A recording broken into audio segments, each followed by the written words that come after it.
18 hours out. Destination unknown, a military secret. The largest overseas expedition ever to sail from the United States, guarded by the Blue Ensign of the American Navy.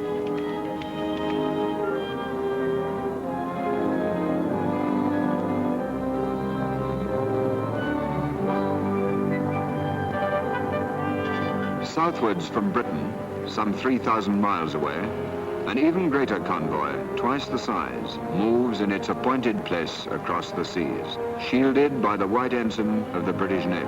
Destroyers in close support, cruisers on the flanks, and beyond the horizon, the battleships. From the decks of aircraft carriers, and from the shore, planes of the Fleet Air Arm and Coastal Command patrol the skies and search the seas, advance outposts of an elaborate protective screen. East-northeast, the American convoy. Southwest by west, the British. Nothing like these two armadas had disturbed the waters since the world was made. This operation, an operation that began some 4 months earlier in Washington, D.C. The President of the United States welcomed the Prime Minister of Great Britain. The gravity of the moment had brought them together. The lights burned all night that night in the White House, where the two leaders met with their combined chiefs of staffs. For this was the picture taking all too definite form in the minds of the civil, military, and naval leaders now locked in secret conference. Two Axis spearheads were headed east. In the north, von Bock was hewing his way through the Ukraine to the Caucasus. In the south, Rommel was driving toward the Egyptian border.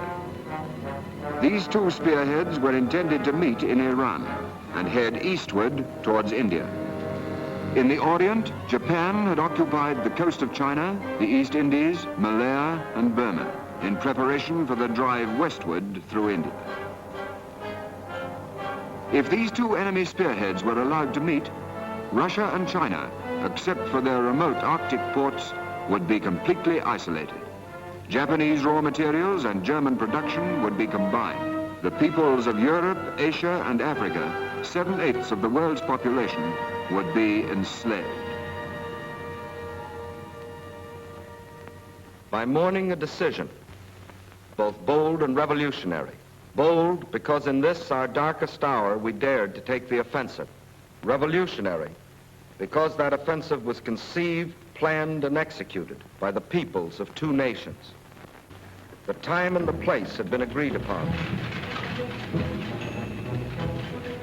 The code name for the combined operation was Acrobat. The two great elements were time and secrecy. 125 days in which to plan and launch an offensive from bases 3,000 miles apart. An operation involving hundreds of thousands of American and British soldiers and sailors, millions of American and British working men and women, only by whose combined efforts could the plan become a reality, but from whom the plan itself must be kept secret. A few score men, no more, knew in its entirety the plan for this greatest of combined operations. In London and Washington, British and American officers were placed at adjoining desks to work through the days and nights of grinding toil that lay ahead. And gradually, in the enforced daily intimacy, men grew to know and respect each other. Thus was born the relationship out of which an Allied army came into being. To them came hourly reports on the vast undertaking of forging the striking weapon. It was a race against time.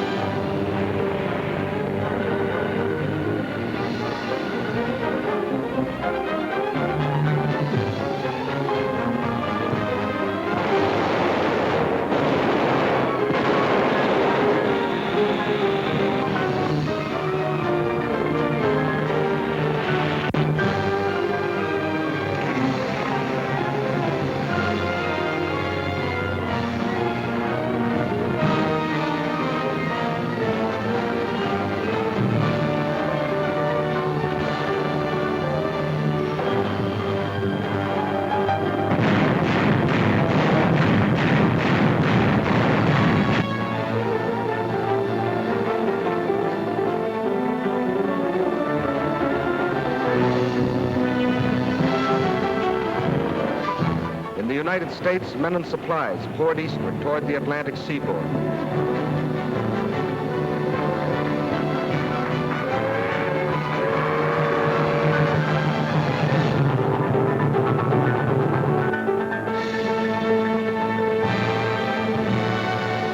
In Britain also, by road and rail, an army was on the move.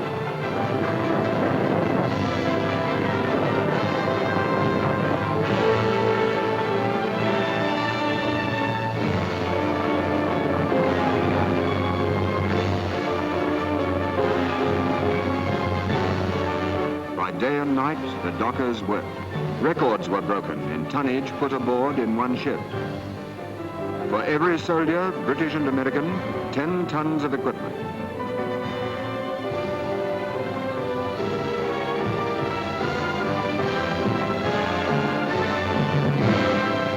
On both sides of the Atlantic, the effort was tremendous. Guns, trucks, aircraft, petrol, water, food, barbed wire, locomotives. Of ammunition alone, we shipped 520 different kinds.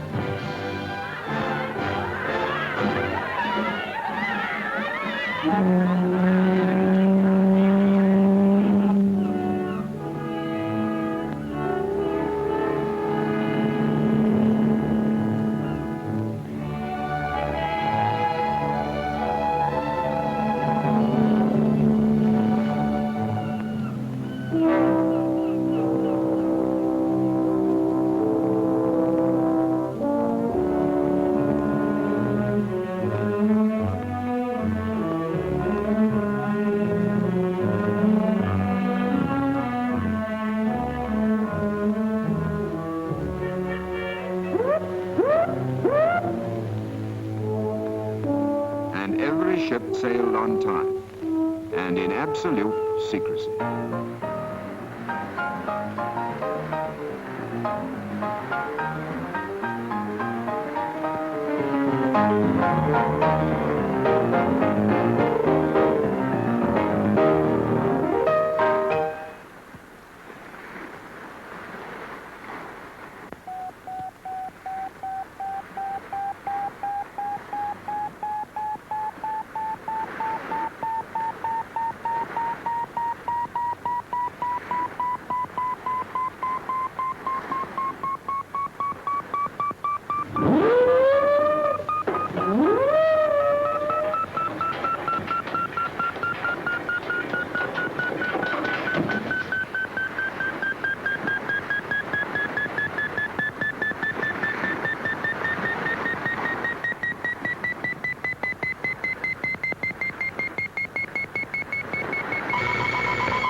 And the convoy continued its hidden way. My name's McAdams, Joe McAdams, Kansas City, Kansas, private first class. I was on one of those ships you're looking at, part of the biggest show on earth and didn't know it. Too darn many ships to see all at once. Well, we'd been hollering for action. Now we were going to get it, but we didn't know where. Norway, France, Italy, China.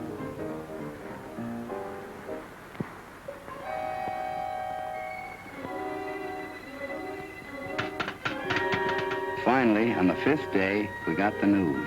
I mean, what we'd been waiting to hear. They handed out little guidebooks. And I remember the first line, "You are to do duty in North Africa as a soldier of the United States." Gave me kind of a kick. Why North Africa? What was the plan called Acrobat?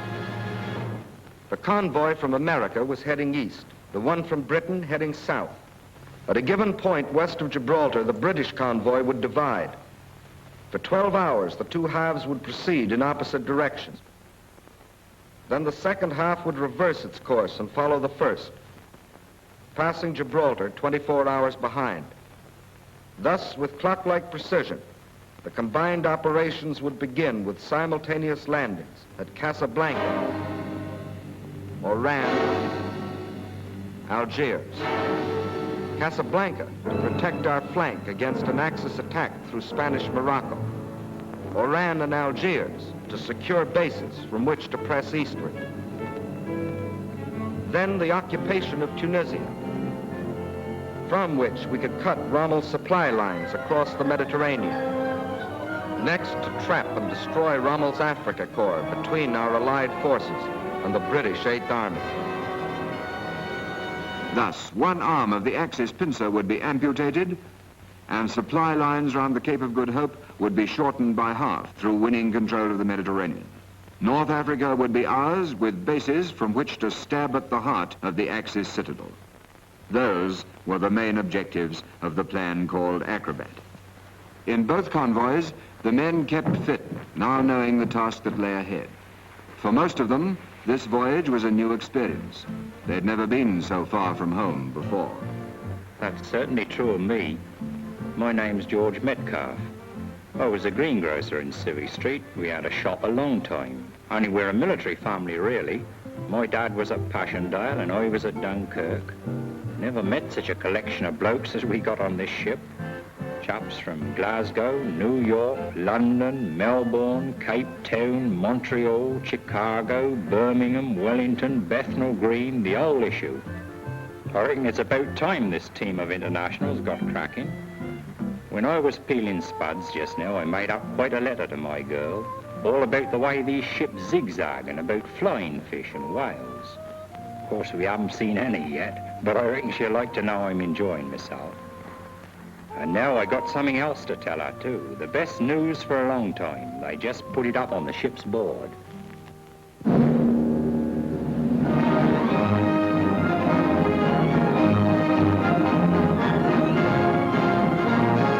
But the 8th Army's offensive was only one phase of a larger strategy.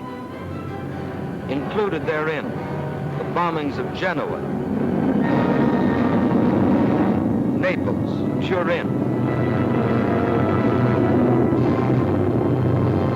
precision bombings of the Renault factory turning out Rommel's tanks. All these are part of the plan called Acrobat, of which the enemy still knew nothing. Nothing of the submarine trip to Africa by General Mark Clark, with a message to be smuggled into France. Nothing of the arrival at Gibraltar of General Eisenhower, where he was joined by General Henri Giraud, who had received General Clark's smuggled message. The enemy knew nothing until the last possible moment, when the first half of the convoy from Britain steamed past the fortress of Gibraltar. It was at night that the ships passed through the straits. The time had been carefully chosen, for here in narrow waters, attack seemed certain. Aboard ship and on the rock, everyone stood to, but the ships moved steadily on. It was as though, for the moment, the enemy's sword had fallen from his hand through indecision.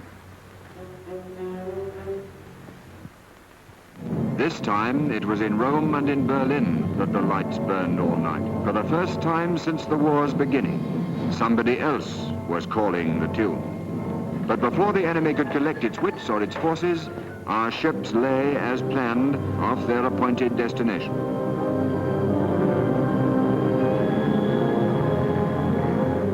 Events planned 4 months earlier moved to a climax. Off Casablanca stood the convoy from America. To the troops aboard spoke their commander, General Patton. Soldiers and sailors, it is not known whether the French African Army will contest our landing, but all resistance, by whomever offered, must be destroyed. However, when any of the French soldiers seek to surrender, you will accept it and treat them with the respect due a brave opponent and future ally. Remember, the French are not Nazis or Japs. November the 8th, 1942. Orders of the day. The words "play ball," transmitted by the task force commanders, signifies that all forces are to take vigorous and offensive action against the enemy. A large searchlight shown in a vertical position at night signifies that the enemy has agreed to the terms of the Allies.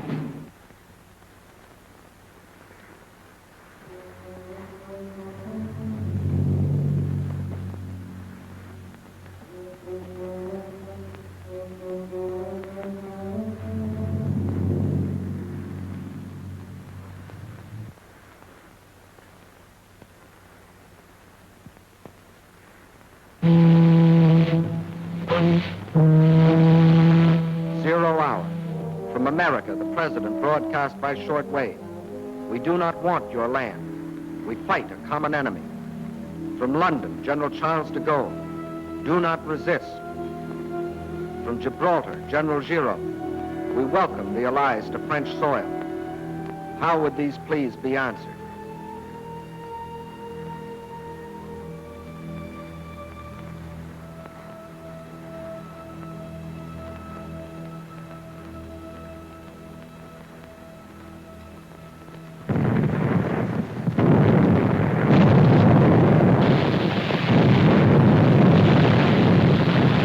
Play ball.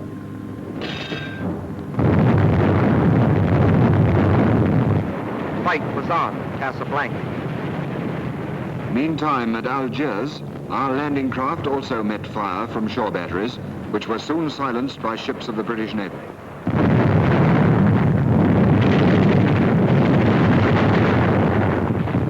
Here, too, the French troops ashore were asked by radio to indicate a friendly attitude by throwing their searchlight beams vertical. It wasn't long before, here and there along the coast, searchlights were seen pointing to the heavens. As dawn broke, fighter planes from Gibraltar, fitted with extra fuel tanks, took off without even waiting to hear whether the landing fields at Algiers had been captured. By 7 a.m., resistance at Algiers was finished. British and American troops had landed east and west of the city, penetrated 10 to 15 miles, and held the heights and all vantage points. In Algiers, on that famous November the 8th, was Admiral Jean Dallon, French Vice Chief of State under Marshal Pétain. It was after consultation with him that the French commanding general agreed to surrender the city. Meanwhile, at Oran,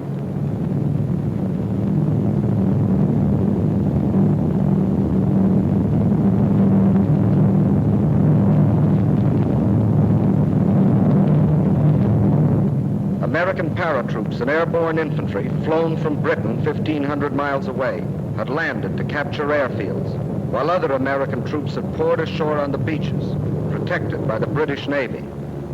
Here, as in Algiers, the fighting lasted for only a few hours, but at Casablanca, the battle still raged.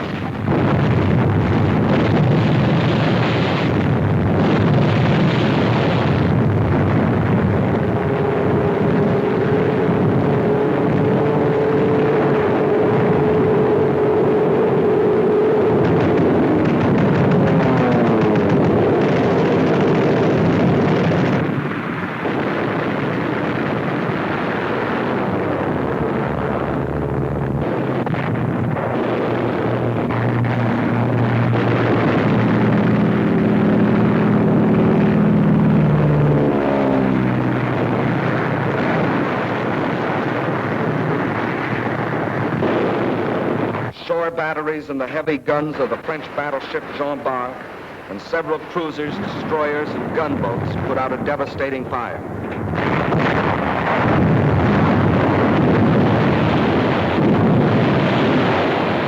Gunnery from American ships coupled with precision bombing silenced those guns.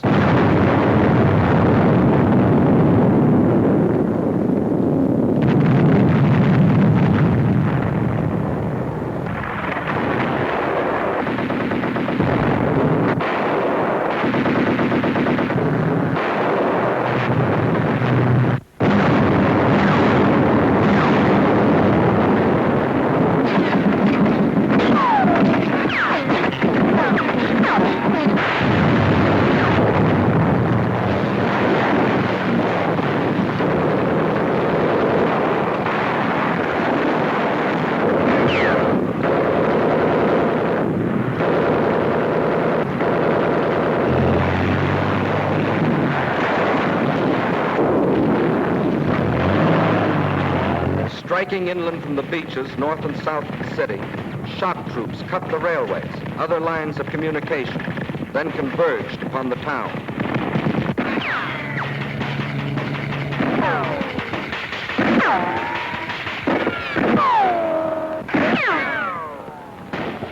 2 days later, the Germans invaded unoccupied France, whereupon Admiral Darlan, declaring Pétain a prisoner of the Axis and himself chief of state, ordered the cessation of hostilities. In proof of the surprise of our landings, German armistice commissions were caught flat-footed in each city. Their jobs, to bleed North Africa of her raw materials and farm products. The people of North Africa were evidently not sorry to see them go.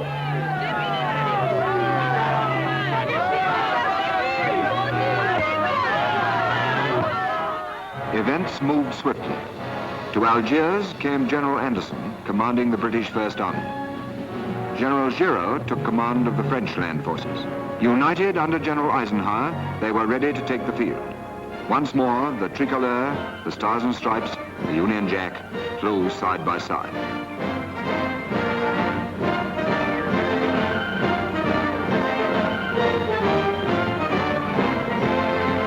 But the enemy had lost no time.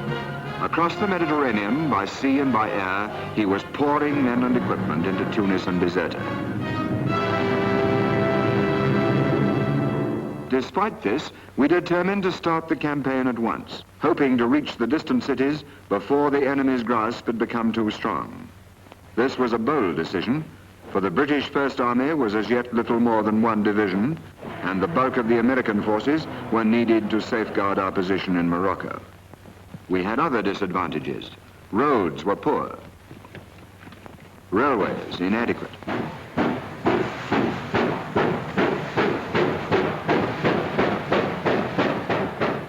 The enemy beyond the mountains had short supply lines from Sicily and Sardinia. Our own, stretching forward from the improvised base at Algiers, were 4 times the length. Even more important, we lacked as yet forward airfields, whereas the enemy in Tunisia had all the permanent airfields he needed. In less than a month, the weather would break.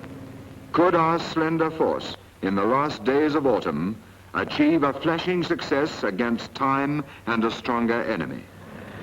With immense energy, the attempt was made. By road, Allied infantry, tanks and artillery moved towards the hills. By rail went General Giraud's men with mules for mountain transport. By air flew British and American parachutists to capture suitable ground for airfields and the tactical points nearby.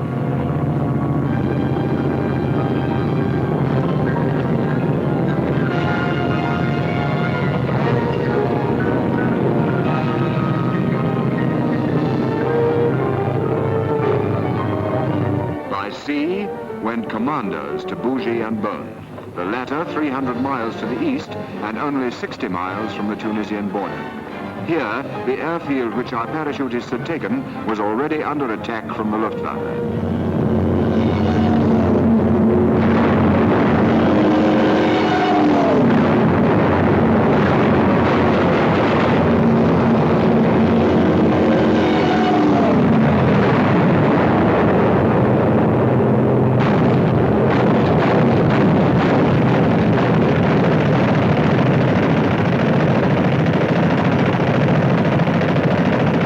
It was our only permanent forward airfield and had to be fought for repeatedly. In 3 columns, we advanced towards Tunis and Bizerta. And still the enemy poured into Africa. By mid-November, 1,000 a day. Among them, Marshal Kesselring, Mediterranean Commander-in-Chief, the man who had made his name infamous at Warsaw and Rotterdam. November the 18th, 10 days after our first landings, our mixed force of Allied troops had crossed the frontier into Tunisia, and skirmishes were frequent.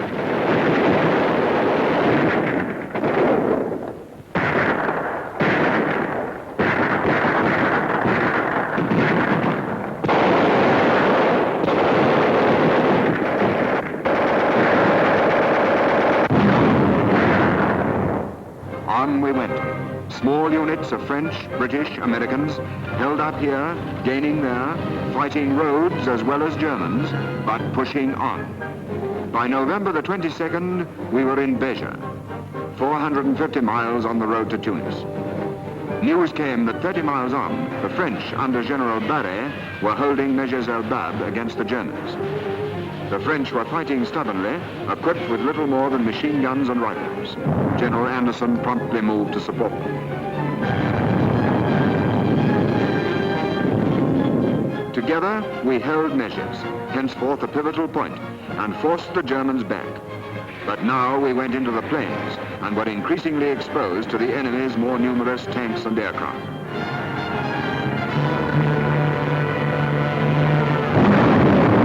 November the 25th, the first real tank clash.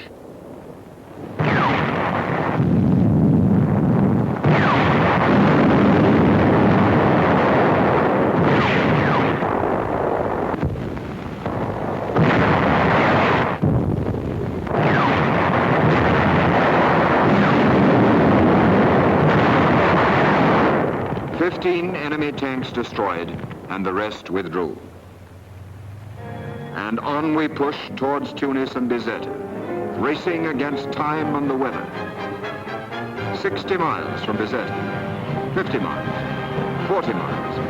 Our supply lines inexorably thinning, our reinforcements fewer and fewer. 30 miles from Bizerte, 20 miles, 18 miles from Tunis, 60, 50, and from the hills, our patrols saw the city. But now the enemy attack rose to a crescendo.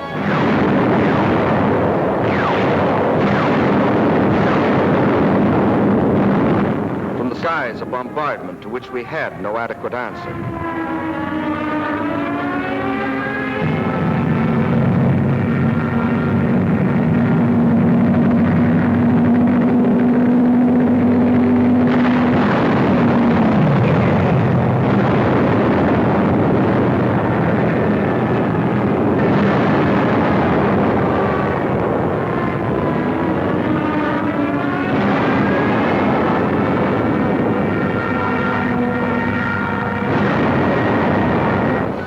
Supplies were far outrun, our casualties heavy.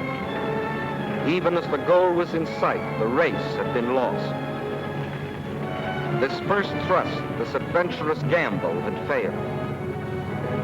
We fell back to the protection of the hills.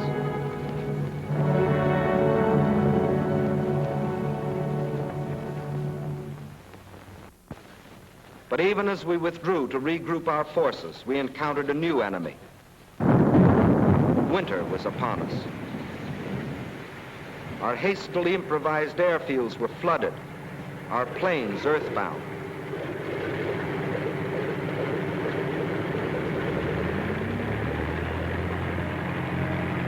The roads became running streams.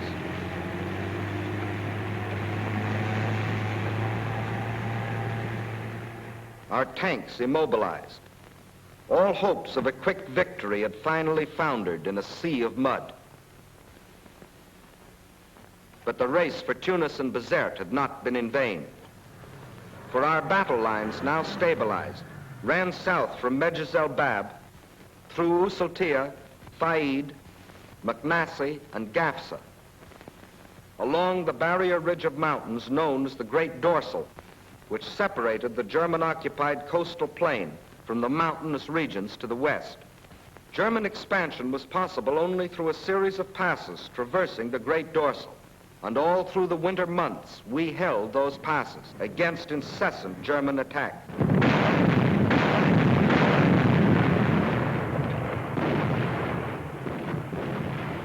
This was the period referred to by the world as one of military inactivity.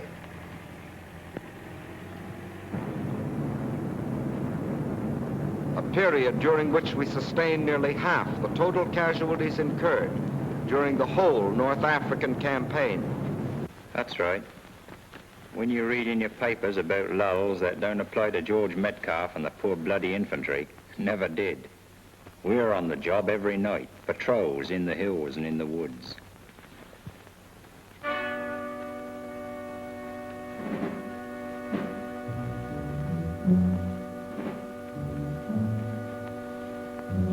off we go with some Brens and Tommy guns and a few Mills bombs, and if we're lucky, we scupper a few Jerrys and bring a few prisoners in. Old Fred Parker's the best. He was a poacher. That's second nature to old Fred.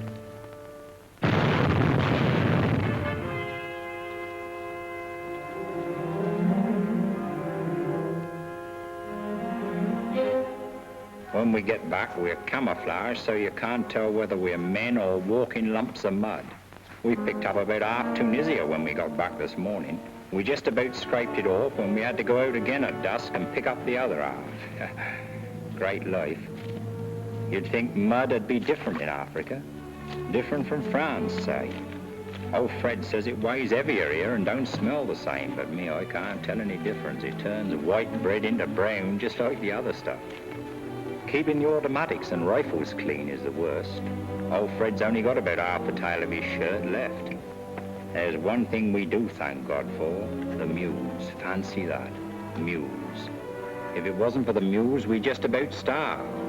Not that we eat them, I don't mean that, but they bring up the rations, see? Nothing but mules or eagles could ever get here. Mud, just mud. I told my girl I'll stick to her like mud, and I can't say more than that. Whenever the fields were dry enough, our planes took off to tackle the Luftwaffe. Though still outnumbered, in 4 weeks they shot down 241 enemy aircraft, for a loss of 89 of our own.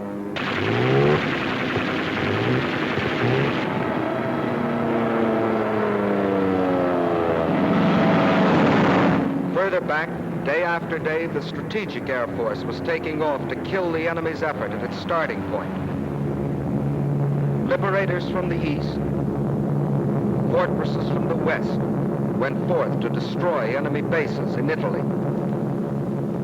Sardinia, Sicily.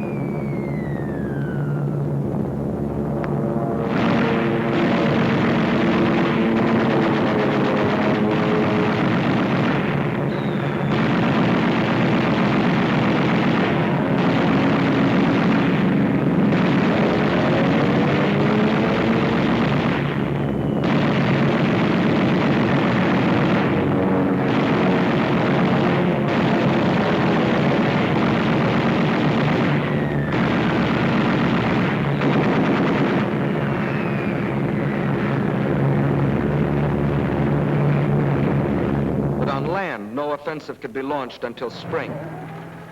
Against its coming, there was to be on either side of the great dorsal a building up of power.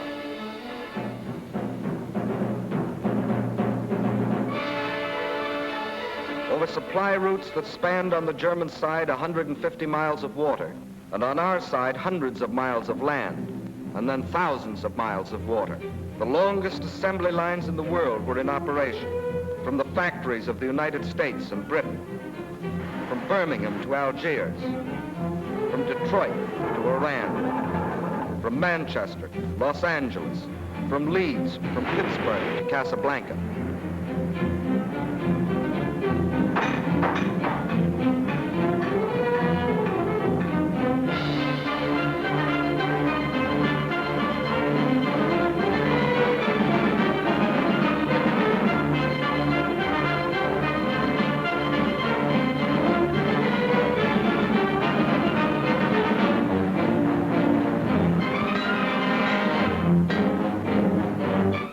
Trains were assembled on the spot, loaded with freight and sped forward.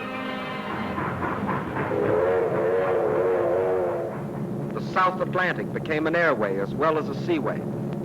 From Brazil, flights of P-38s equipped with extra fuel tanks were flown across the seas. Each flight led by a flying fortress which provided navigation. From Gibraltar, aircraft which had been brought by ship from Britain and reassembled on the Rock were flown off to Tunisia.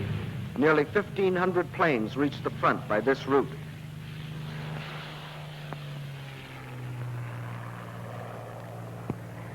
Roads to the front were being built where none before existed.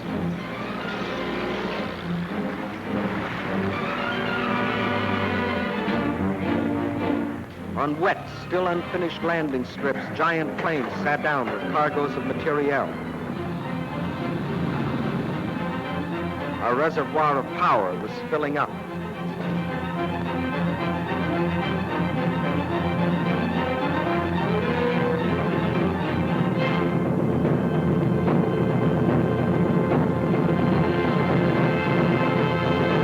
Tunisia was to be the theater of a major campaign, a campaign to be fought where Scipio had fought, and Hannibal, where already 3 times in history great armies had been destroyed between the mountains and the sea. These hills and plains were again to echo to the tempest of battle. Not now the trumpeting of elephants, but the crash of tanks and artillery. Not now an empire, but a way of life at stake.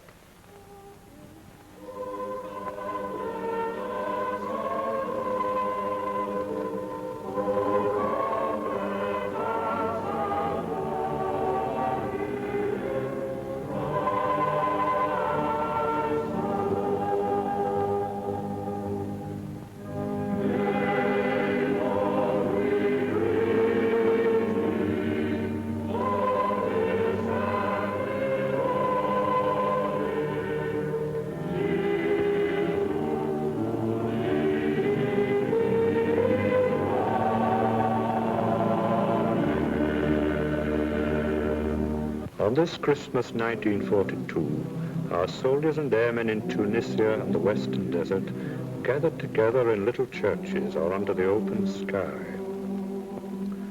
And doing so, they thought of their homes and loved ones, hundreds or thousands of miles away.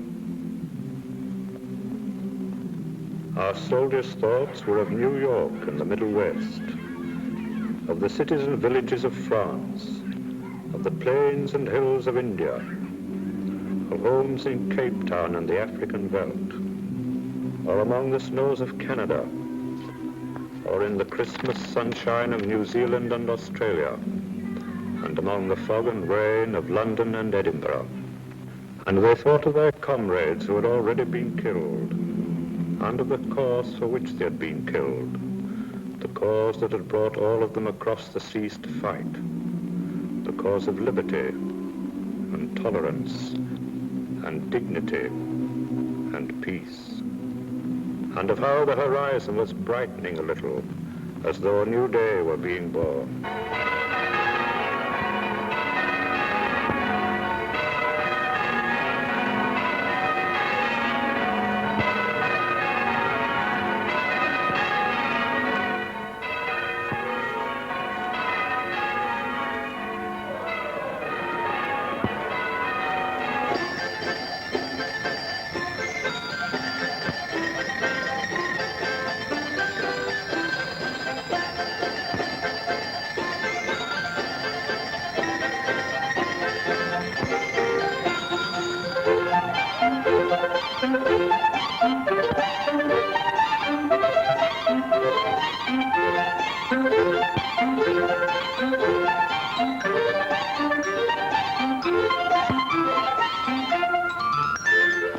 Guys got packages at Christmas.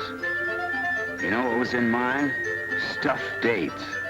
Stuffed dates in Africa under the date bonds. Can you beat that? One good thing about Christmas, you may get homesick, and we did, but you also get Christmas dinner.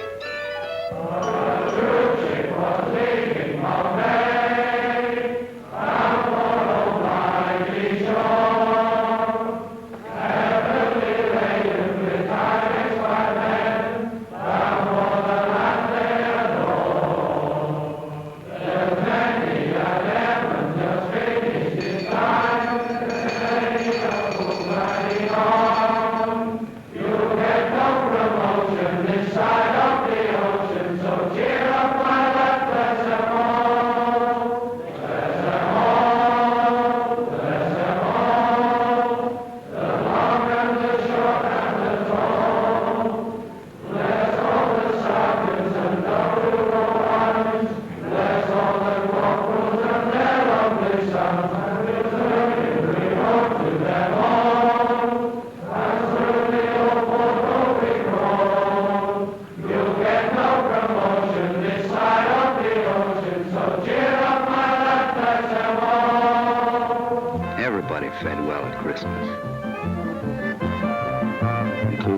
troops.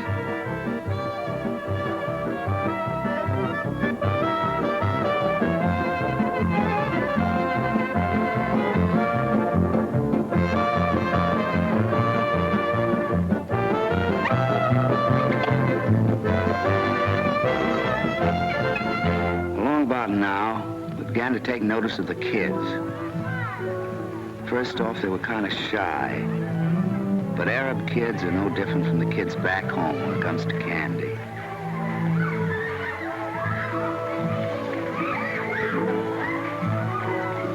A lot of them looked about half-starved. The Germans had picked the land clean. So we gave half our milk ration to the Red Cross. They ladled it out.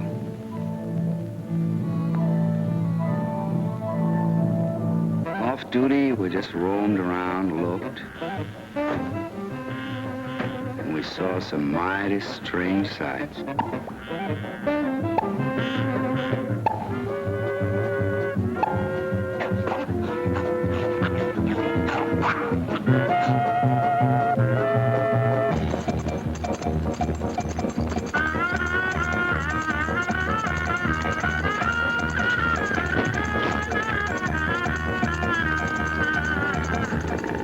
What the Moorish girls looked like behind the veils.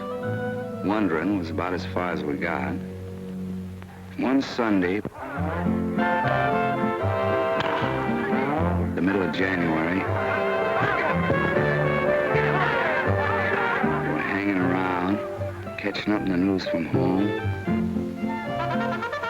when we were routed out for assembly. They told us to polish our brass and shine our leather. Some of us said, "What's the big idea?" Well, we found out. And you could have knocked me over with a tank.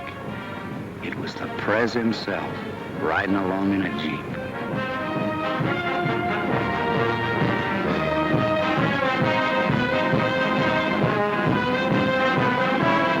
When we saw Mr. Churchill come in, not puffing his cigar, we knew something big was cooking.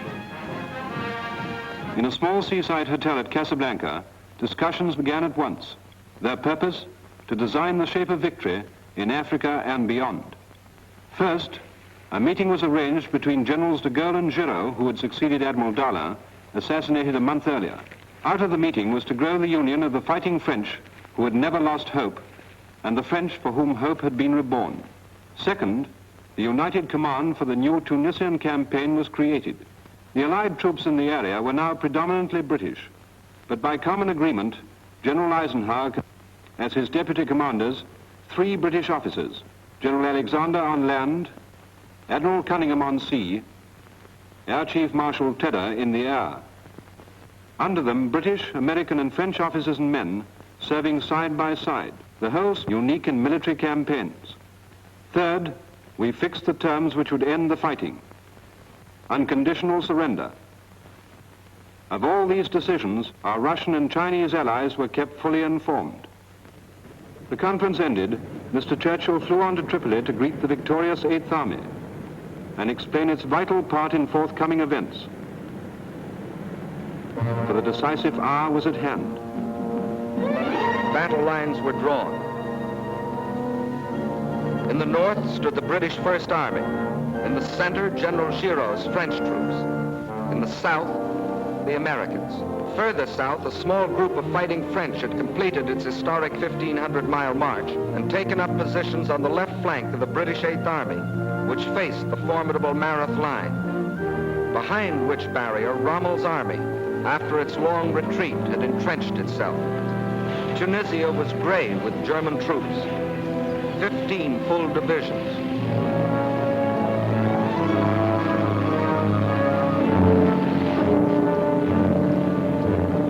No scratch troops these, but battle-wise veterans of Poland, France, the Balkans.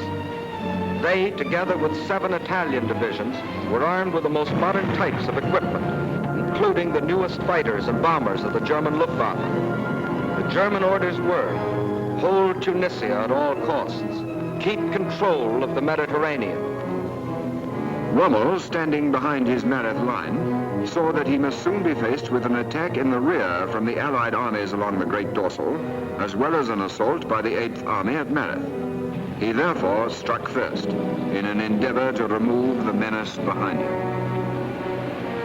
On February the 14th, the blow was struck. Heavy armored columns burst out of Faid Pass in the mountain barrier and through into the valley beyond. In the face of their onslaught, Allied armor withdrew with heavy losses.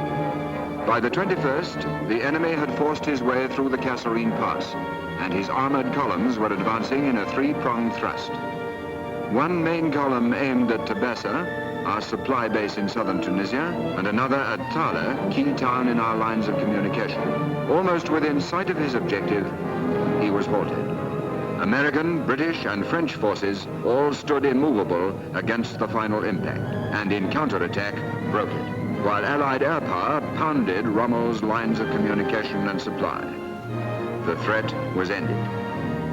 Advancing past destroyed German armor, we reoccupied Kasserine Pass, and by March the 17th, the original battle lines had been restored. As soon as Rommel saw that his westward thrust was doomed, he made an abortive attack south against the 8th Army. The Germans unveiled the new Tiger tank, the British the new 17-pounder anti-tank gun.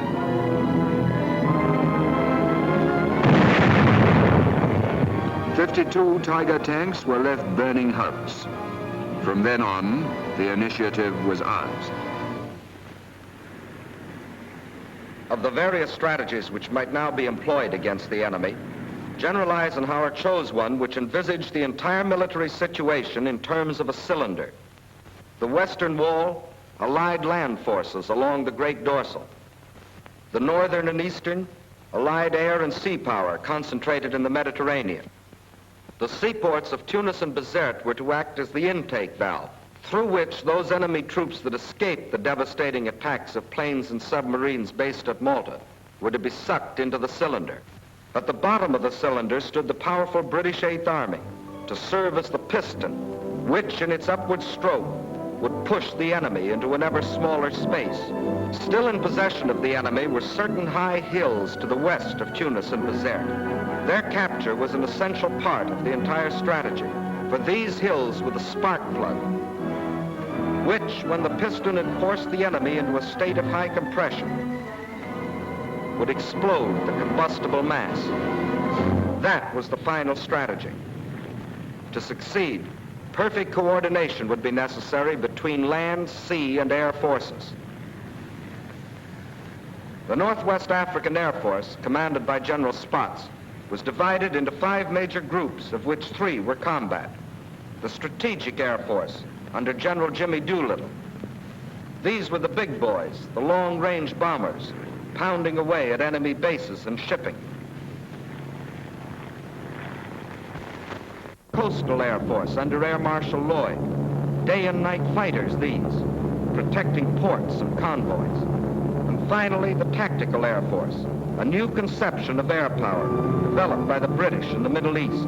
All fighters and attack bombers, British and American, were placed under one command so that we could strike with the full force of our flying artillery when and where it would do the most good. Air Marshal Cunningham in command of this group and General Alexander in command of all ground forces lived and worked side by side in a tent camp in the Tunisian mountains. Theirs was a complete partnership, and in it lay the pattern of ultimate victory. By the middle of March, the stage was set. First move was up to Air Marshal Cunningham.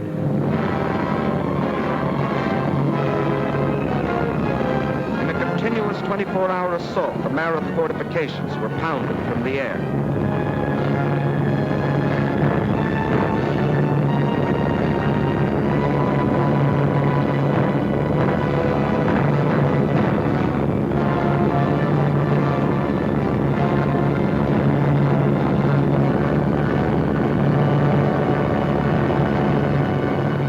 General Alexander gave the signal for the piston to begin its upward stroke. Montgomery, looking ahead, had planned the Mereth battle 3 months before. He would strike after a barrage and in moonlight, as at El Alamein. But simultaneously, he would begin an outflanking movement on the left.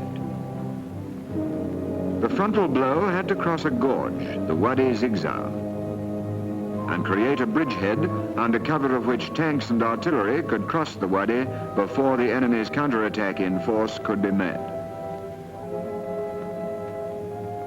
3 days before the attack, it rained heavily.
Next morning, our men were holding on like bulldogs.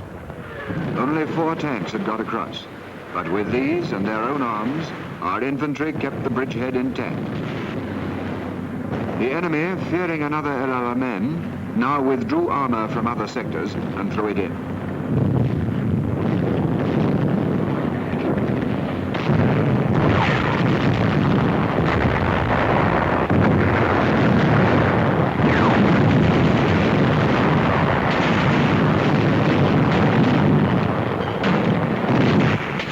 Whilst this battle raged, our outflanking left hook by General Freyberg and his New Zealanders, reinforced by the 1st Armoured Division, was racing across 150 miles of desert towards El Hama. The blow was now struck by 50,000 men on the ground and by bombers, fighters and tank busters from the air.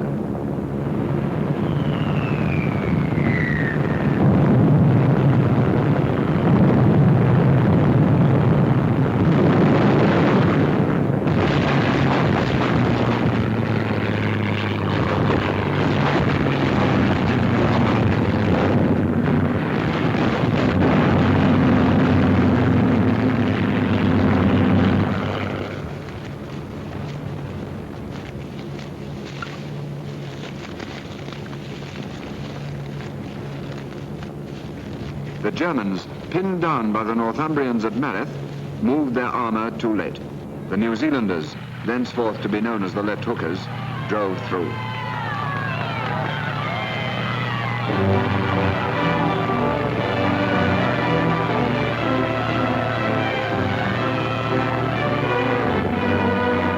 The Mereth Line had been turned. The piston was on the move. Its speed made possible by the feats in road building of the South African engineers.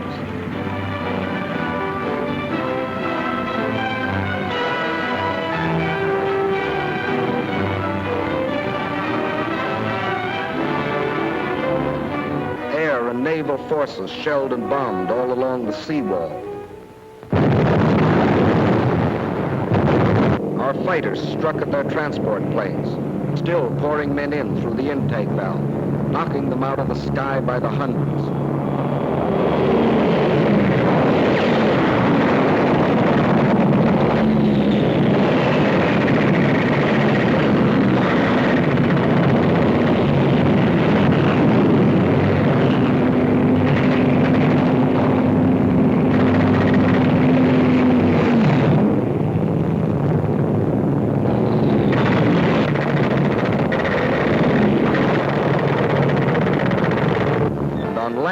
The British First Army was a constant threat in the north, while in the center the French had attacked at Pichon, and further south the Americans had broken through to El Guitar and McNassy, thus enforcing constant pressure all along the land wall of the cylinder.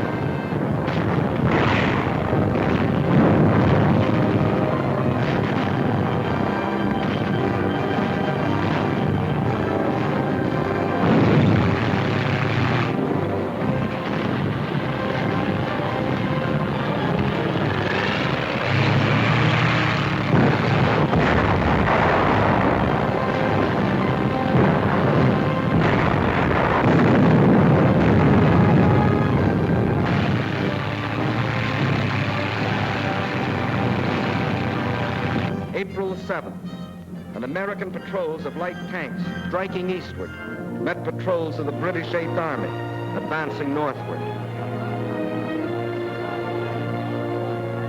We got quite a bang out of meeting these guys. 2,000 miles they'd come, fighting all the way. Yes, sir, we got a real bang out of it. These are the guys that broke the back of the Africa Corps.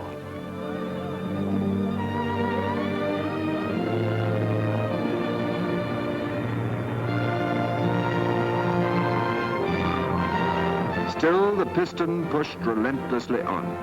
April the 10th, Sfax fell. April the 12th, Sousse. And on April the 20th, after exactly 30 days of fighting and pursuit, the 8th Army had driven the enemy into the hills beyond Enfidaville. And in its wake was a great homecoming. What got me was watching those villagers coming back. Mostly on little donkeys, piled up with so much stuff you'd wonder how they carried it. Reminded me of the Bible somehow. You know, the donkeys and the hills behind, and these folks trekking home.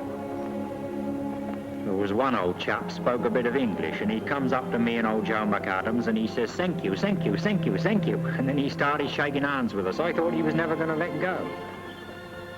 And as we watched him going down the hill, Joe says to me, he says, "You know, George, I had a buddy killed the other day, and I was pretty sore about it. But now all these poor devils coming home gives the whole thing a kind of a meaning."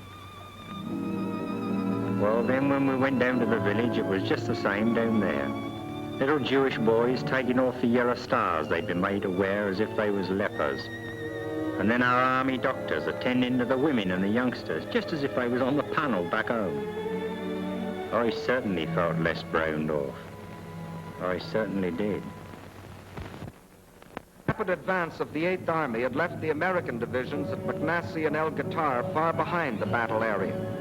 General Alexander now switched these divisions to the north. This remarkable 200-mile march across the heavy traffic streams of the First Army's lines of supply was accomplished without once interrupting the eastward flow, and this in complete secrecy.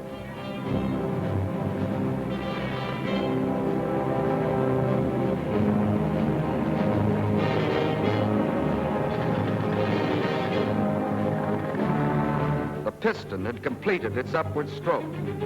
The desired state of enemy high compression had been achieved.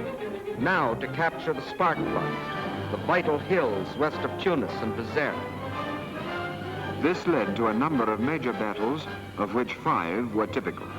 Hill 609, Longstop Hill, Goubelat Plain, Jebel Mansour, and Takruna. The 8th Army struck at Takruna. The French 19th Corps attacked Jebel Mansour.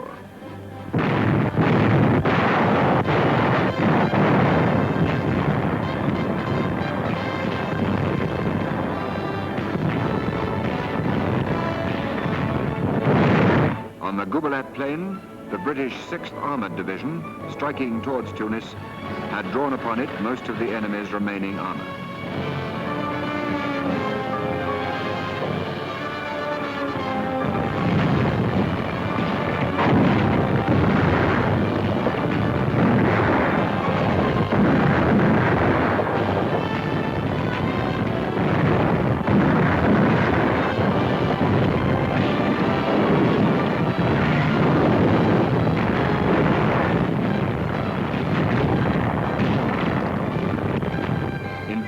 Of struggle, our main purpose was accomplished, the drawing to this battlefield of von Arnim's tanks and guns and their destruction.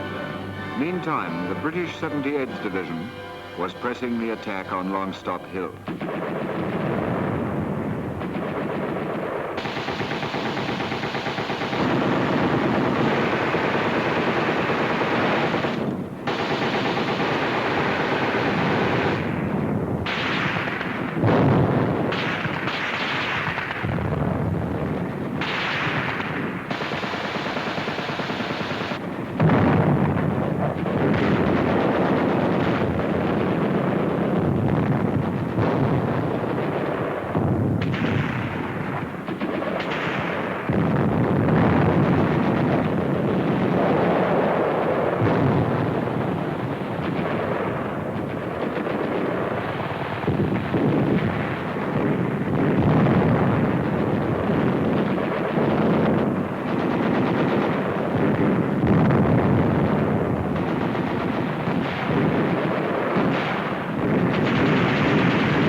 12 days, the hills echoed with gunfire.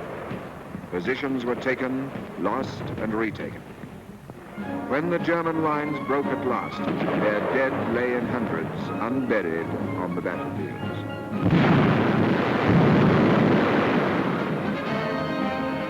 As our infantry went forward, engineers and pioneers built roads across the mountaintops for vital supplies to reach them. In 14 days, they built 11 miles.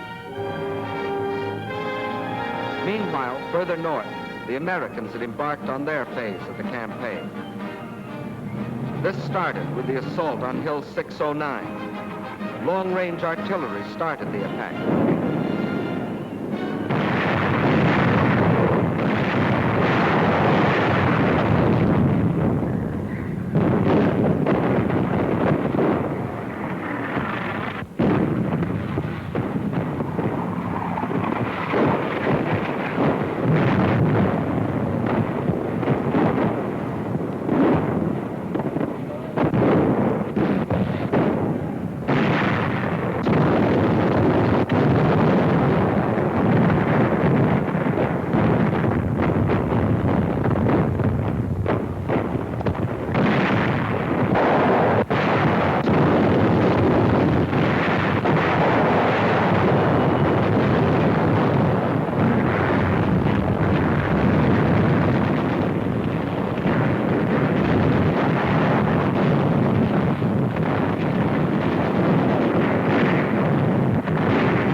All batteries, left 8. Baker.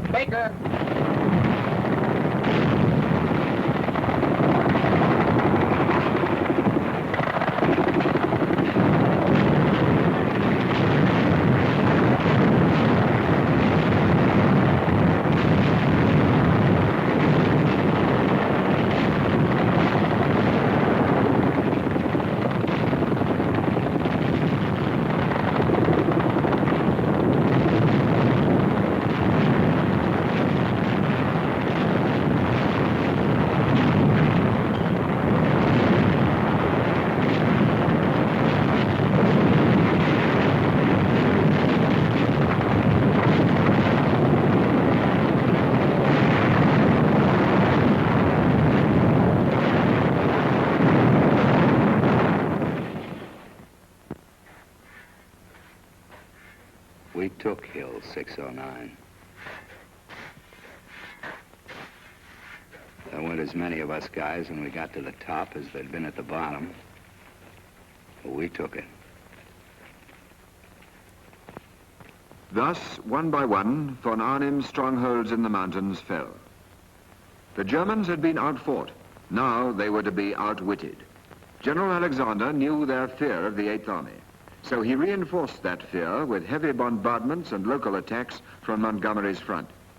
At the same time, he secretly transferred the 4th Indian and the 1st and 7th Armored Divisions from the 8th to the 1st Army in the north, whence the main attack was to come.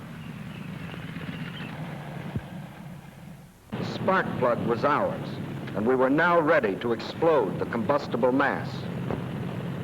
Now to pour on the power. Now to give the apostles of power an education in the use of it.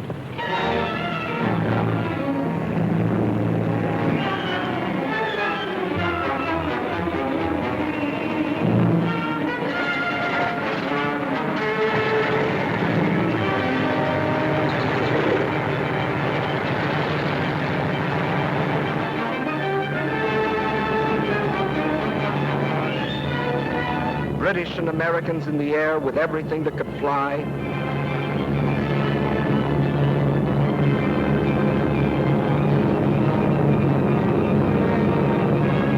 British and Americans on the ground with everything that could shoot.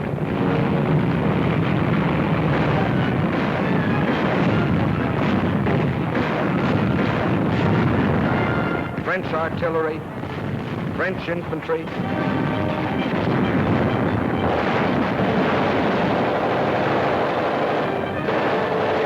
British Navy.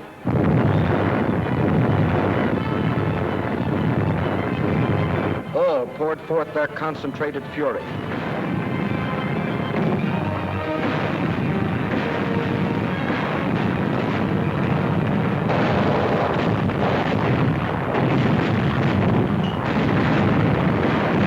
This was blitz warfare such as the inventors of the blitz had never dreamed of.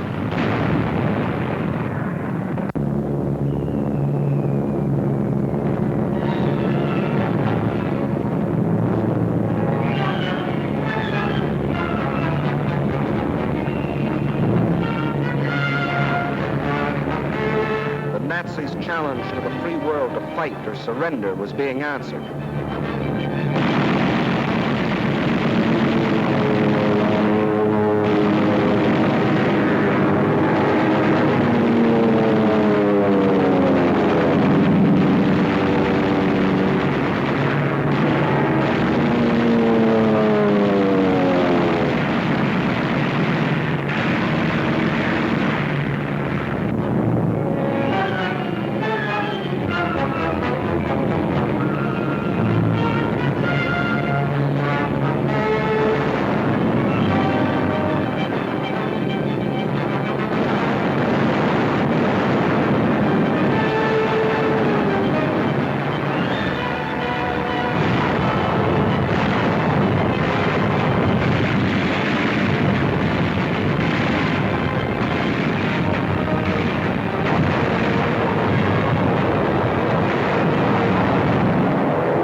After only 8 hours fighting, the hard crust of German resistance was shattered.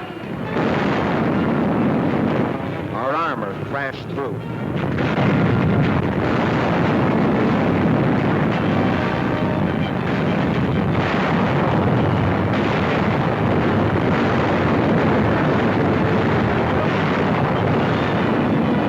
The Americans blitzed their way into Bizerte. The British smashed right through the center to capture Tunis. Then a British armored column crashed across the neck of Cape Bon to Hammamet. Another British column raced around the tip of the cape to prevent any evacuation. The whole Axis mass was split into 4 segments. The end came quickly. By tens, by hundreds, by thousands, they came. On foot, in trucks, and behind their bands.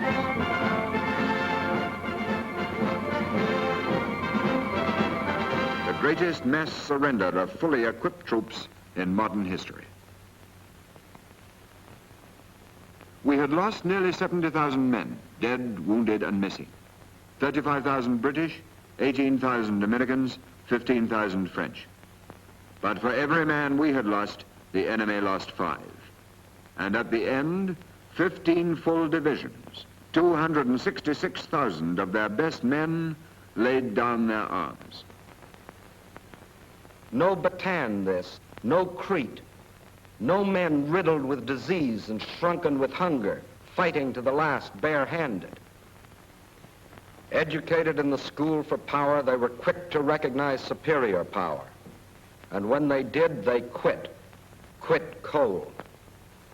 This is the end of the Axis African adventure.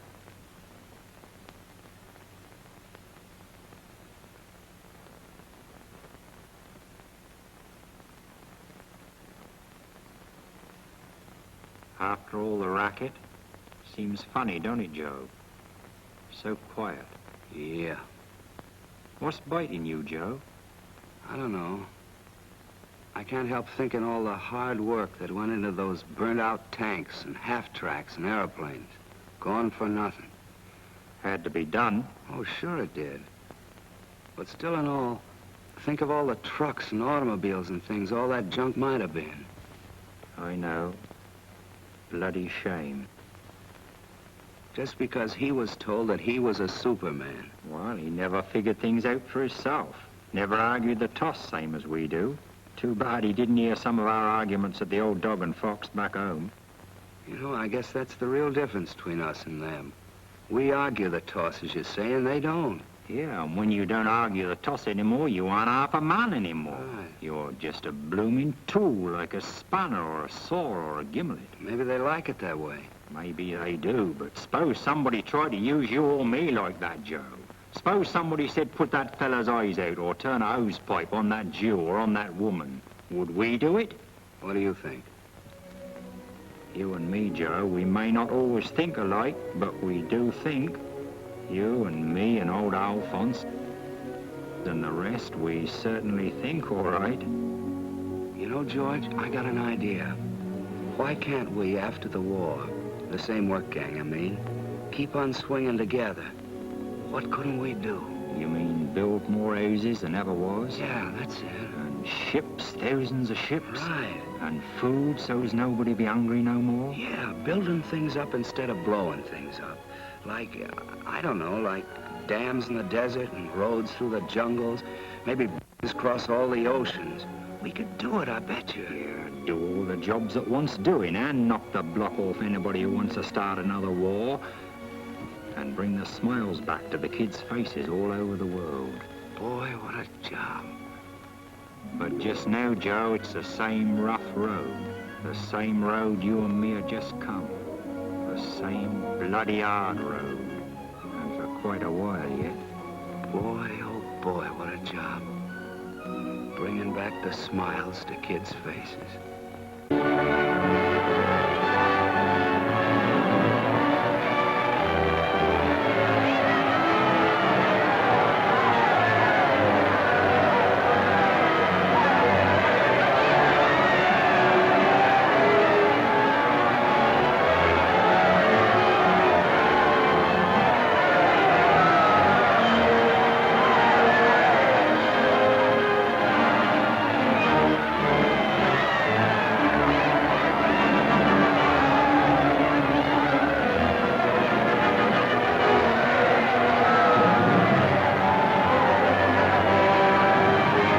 Africa is free, and Europe that much nearer freedom.